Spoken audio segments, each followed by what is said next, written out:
The National Security Agency has reportedly installed software in computers around the world that lets the United States government monitor those machines even if the computers are not connected to the internet. They can get to you whether you're online or not. That's according to the reporting of the New York Times, citing NSA documents, computer experts, and U.S. officials. According to those sources, the secret technology could also let the NSA launch a cyber attack. But agency officials tell us the times they use it to defend against attacks. That's what it's for, not to launch them. The targets reportedly include drug cartels and the Russian and Chinese militaries. Other newspapers have reported on parts of this program previously, using documents from the former NSA contractor Ed Snowden.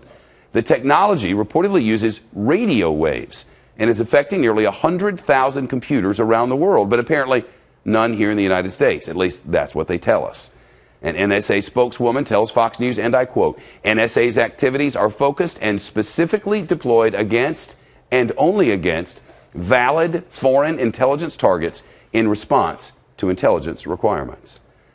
Well, Fox News senior judicial analyst Judge Andrew Napolitano is with us on the Fox News deck. Nothing is surprising anymore. Nothing. No, it's not. Well, what's a little different about this is there's no flat denial by the NSA. It's basically saying to us, don't worry about it. We only use this for going after the bad guys. So if you trust them, then you trust them with listening to all of our emails and all of our texts and all of our phone calls, because according to them, while they have that stored, they don't listen and they don't read. And they only use this technology overseas. We don't even know what this technology is. No, but we understand that it is done wirelessly and that it enables the NSA basically to hack into computers. Now, if they could hack into a computer in Milan, Italy, or in Syria, they could hack into a computer in Hackensack, New Jersey, or in Dallas, Texas. Hackensack, I saw what you did there. All right. Yeah.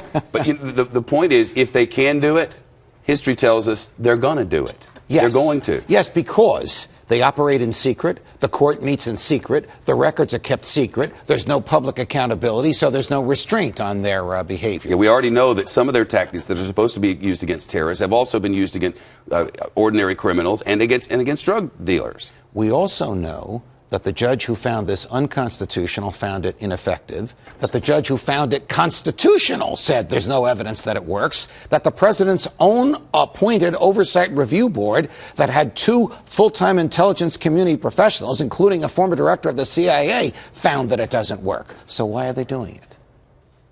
They can't answer that because, well, their answer is, we can't tell you if it works. Because if we tell you whether or not it works, we'll be spilling the beans.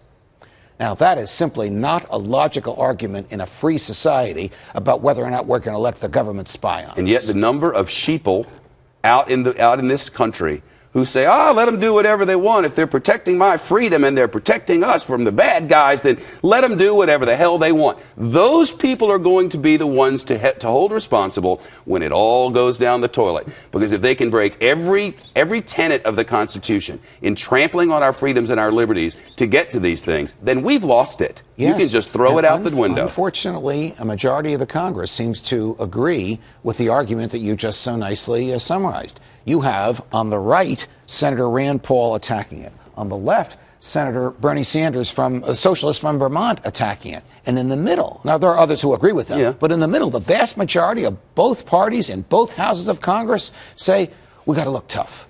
It better to be safe than sorry. Because it doesn't make us tough. It doesn't even work.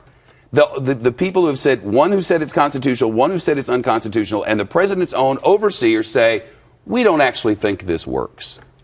It's not effective. And the NSA says, we can't tell you if it works because then we'll be telling you too much. Look, we know this. Yep. The government has stealthily acquired the ability to destroy privacy. And soon a generation of Americans will come of age, children born in the past 4 or 5 years, who will never know what privacy means. And it'll be gone. Yes. Which it is. Judge, thank you. Pleasure. But it's our fault. Specifically, it's your fault if that's how you feel about it. But that's just me.